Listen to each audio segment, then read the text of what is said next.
va falloir un plus 1. Bon, ceci dit, je suis censé le faire avec Sn, pas avec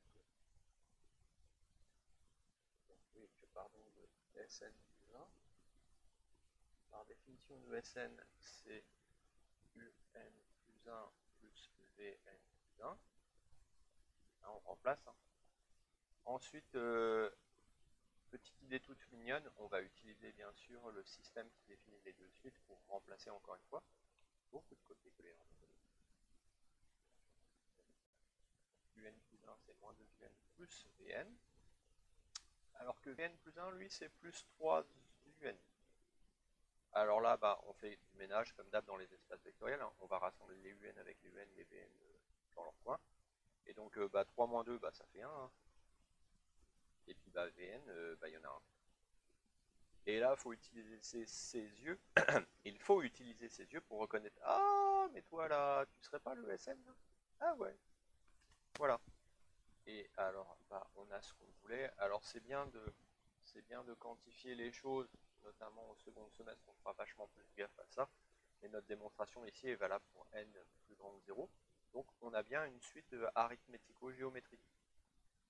D'ailleurs, c'est quoi trop simple, pour arithmético-géométrique, c'est constant.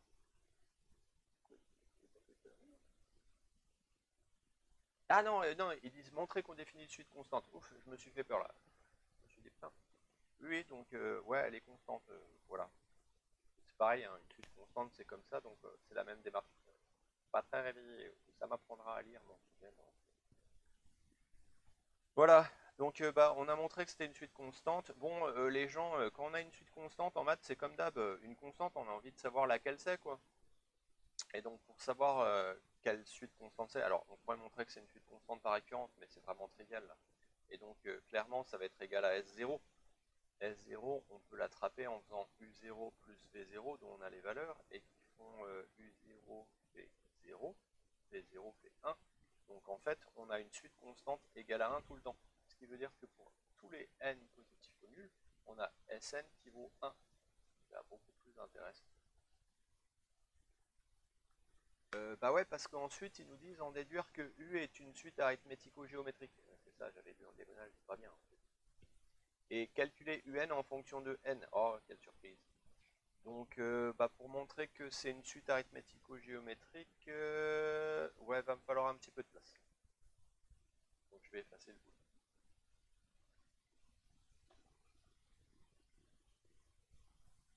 Si vous voulez, là, on vient d'attraper un résultat supplémentaire. On sait maintenant que UN plus Vn est égal à 1. Et de manière plus intéressante, on sait que Vn est égal à 1 moins UN.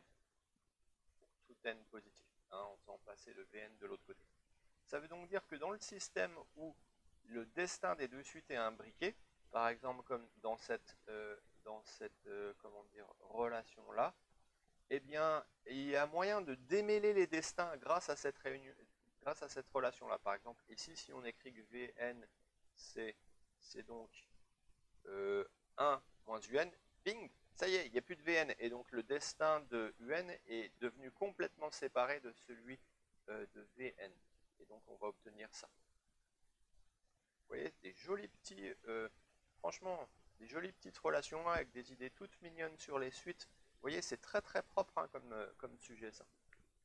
Et donc je vous souhaite d'avoir ce genre d'exercice au concours parce que les calculs Gore, c'est très très pénible et énergivore. Alors que ce genre de petites relations où on a juste une petite idée, on remplace par-ci, on remplace par-là, tout se passe bien, c'est joli. C'est gentil. Donc bah, c'est bien une suite arithmético-géométrique. Hein. On a le UN qui est multiplié par une constante et on en ajoute une autre. Hein. On a le A en gros qui vaudrait moins 3. On a le A qui vaut moins 3 et le B qui vaut. Et donc ça veut dire qu'on va faire la technique usuelle sur les suites arithmético-géométriques. Alors voyons voir si j'écris UN plus 1 égale 1 moins 3 de UN ici. Je vais faire C égale 1 moins 3C, ce qui m'amène à 4C égale 1, à C égale 1K. Et ensuite, je fais ma soustraction. je trouve que un plus 1 moins c est égal à... Qu'est-ce qu'on l'aura fait un truc là? À un moins c. Mais à chaque fois qu'on le fait, ça marche bien. C'est ça qui est cool avec les maths, c'est que on fait l'effort une fois de comprendre un truc et ensuite on peut le rentabiliser à vie. Et donc Vn est donc une suite géométrique de raison moins 3. Alors nous on peut partir de V0, hein, puisque on a les valeurs pour 0. Donc on va tout exprimer à partir de 0, donc peut-être un moins 3. Ah, faut pas que je l'appelle Vn parce qu'il y a déjà un Vn, je vais l'appeler W. Sinon je vais foutre la merde dans mon truc. Donc on va partir de W0, donc on va écrire que c'est moins 3 puissance n fois W0. Et puis là, on se rappelle que W0, bien sûr, c'est U0 moins C, que Wn, c'est Un moins C, et surtout que C, c'est égal à 1 quart. Ce qui veut dire que Un, c'est ça qu'il nous demande, hein. Il nous demande UN, c'est donc égal à C, c'est-à-dire 1 quart, plus un moins 3 puissance N. Alors U0, U0 c'est combien? C'est 0. Et C, c'est 1 quart, donc ça veut dire qu'on va avoir un moins avec un 1 quart.